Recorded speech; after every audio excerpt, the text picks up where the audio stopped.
नमो भगवते वासुदेवाय कृष्णाय गोविंदाय हरे परमात्मने प्रणता क्लेशनाशाय गोविंदाय नमो नमः। श्री राधा कृष्णाभ्यम नमः। भगवती स्वरूपा माँ राधा रानी की जय। विष्णु अवतार श्री कृष्ण की जय।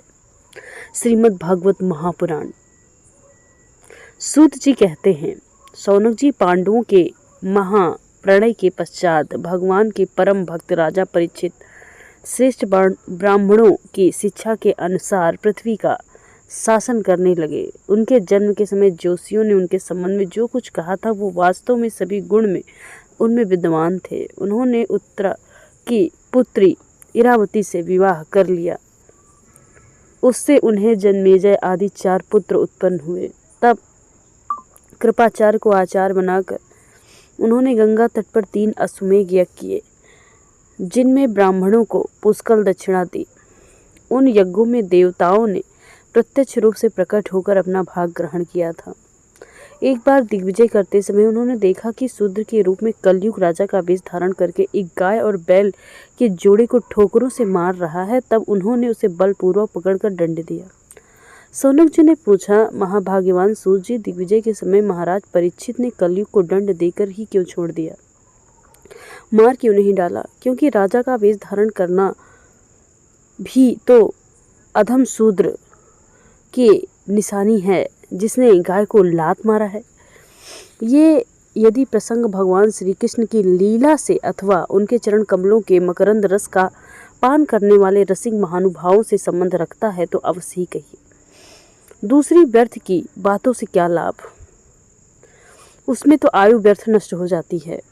प्यारे सूत जी, जो लोग चाहते हैं कि मोक्ष परंतु अल्पायु होने के कारण मृत्यु से ग्रस्त हो जाते हैं, उनके कल्याण के लिए भगवान यम आह्वान करके उन्हें यहाँ शांति कर्म में नियुक्त कर देते हैं।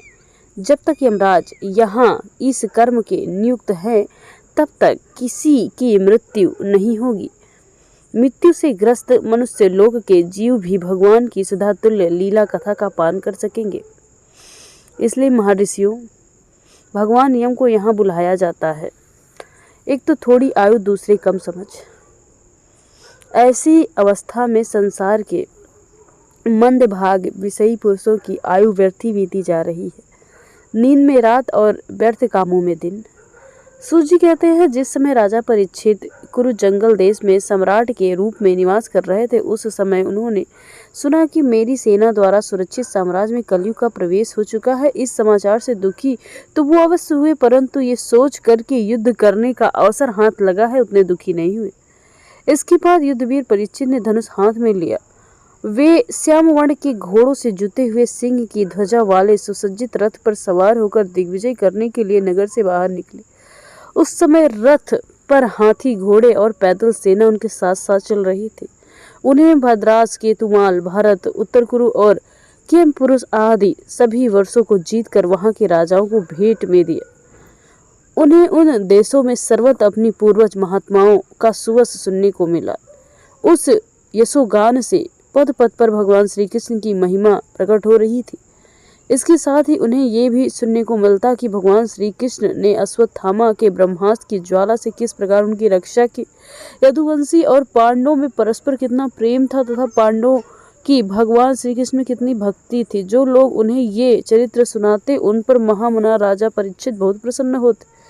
उनके नेत्र प्रेम से खेल उठते हुए बड़ी उदारता से उन्हें बहुमूल्य वस्त्र और मड़ियों का उपहार दे देते हुए सुनते कि भगवान श्री कृष्ण ने प्रेमवश होकर पांडवों के सारथी का काम किया, उनके सभासद बने, यहाँ तक कि उनके मन के अनुसार काम करके उनकी सेवा भी की, उनके सखा तुते ही दूध भी बने। वे रात को शस्त्र ग्रहण करके वीरासन से बैठ जाते और शिविर का पहरा देते, उनके पीछे पीछे चलते, स्तुति करते तथा प्रणाम करते। इतना ही नहीं, अपने प्रेमी पांडवों के चरणों में उन्होंने सारे जगत को झुका दिया। तब राजा परीक्षित की भगवान श्री कृष्ण में भक्ति और भी बढ़ जाती। इस प्रकार वे दिन दिन पांडवों के आचरण का अनुसरण करते हुए दिग्विजय कर रहे थे।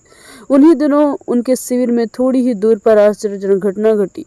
वो मैं आपको सुनाता हूँ। धर्म बैल का रूप धारण करके एक पैर से घूम रहा था। एक स्थान से गाय रूप में पृथ्वी मिली। पुत्र की मृत्यु से दुखी माता के समान उनके नेत्र में आंसुओं के झरने झर रहे थे। उनका शरीर श्रीहीन हो गया था। धर्म पृथ्वी से पूछने लगा। धर्म ने कहा, कल्याणी कुशल से तो हो ना? तुम्हारा मुख कुछ मलिन सा हो गया है, तुम श्रीहीन हो रही हो। मालूम होता है कि तुम्हारे हृदय में कुछ न कुछ अवश्य है। क्या तुम्हारा कोई संबंधी दूर देश चला गया है जिसके लिए तुम इतनी चिंता हो रही हो? कहीं तुम मेरी चिंता तो नहीं कर रही हो कि अब मेरे 3 पैर टूट गए हैं, एक ही पैर रह गया है। संभव है तुम अपने लिए शोक कर रही हो कि अब शूद्र तुम्हारे ऊपर शासन करेंगे। तुम्हें इन देवताओं के लिए भी खेद हो सकता है जिन्हें अब यज्ञ में आहुति नहीं दी जाती, अथवा उस प्रजा के लिए भी जो वर्षा न होने की देवी। क्या तुम राक्षस सरीखे मनुष्यों के द्वारा सताई हुई आरक्षित स्त्रियों एवं अर्थबाल के लिए शोक कर रही हो? संभव है विद्या अब कुकर्मी ब्राह्मणों के चंगुल में पड़ गई है और ब्राह्मण विप्रद्रोही और राजाओं की सेवा करने लगे,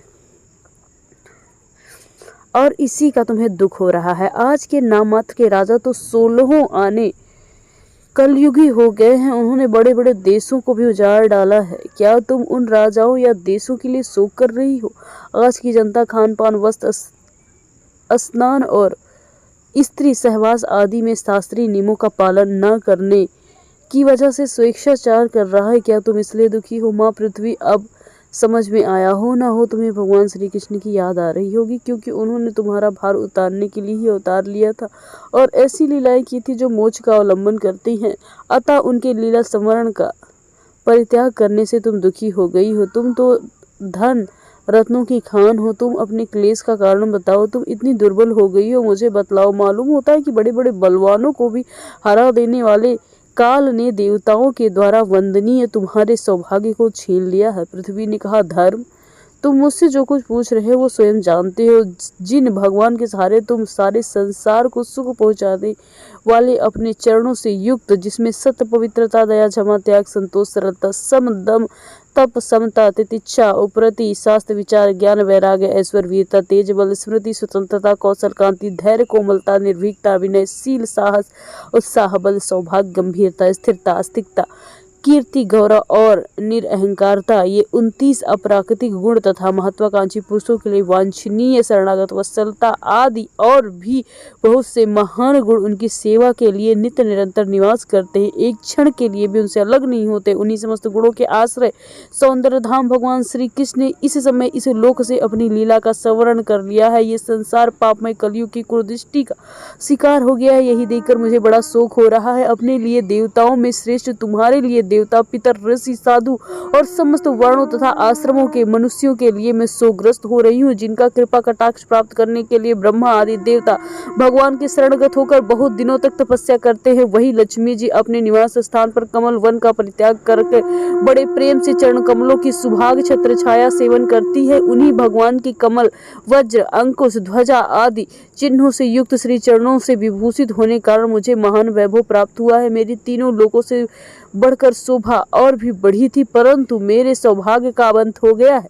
भगवान ने मुझ पर, अभागिनी पर ऐसा कैसे किया? मालूम होता है मुझे अपने सौभाग्य पर गर्व हो गया था, इसलिए मुझे ऐसा दंड मिला। ऐसी मेरी दशा है। तुम अपने 3 चरणों के कम हो जाने से मन में कुढ़ रहे हो, अतः अपने पुरुषार्थ से तुम्हें अपने ही अंदर पुनः अंगों से पूर्ण स्वस्थ कर देने के लिए वे अत्यंत रमणीय श्याम सुंदर विग्रह में यदुवंश में प्रकट हुए और मेरे बड़े भारी भार को असुरवंशी राजाओं के सैकड़ों अछौड़ी सेना के रूप में नष्ट किया, क्योंकि वे परम स्वतंत्र थे, जिन्होंने अपनी प्रेम भरी चितवन, मनोहर मुस्कान, मीठी मीठी बातें, सत्यभामा और मधुरमयी मणियों के मान के साथ धीरज को छीन लिया और उनके चरण कमलों के स्पर्श से मैं निरंतर आनंदित और पुलकित रहती थी।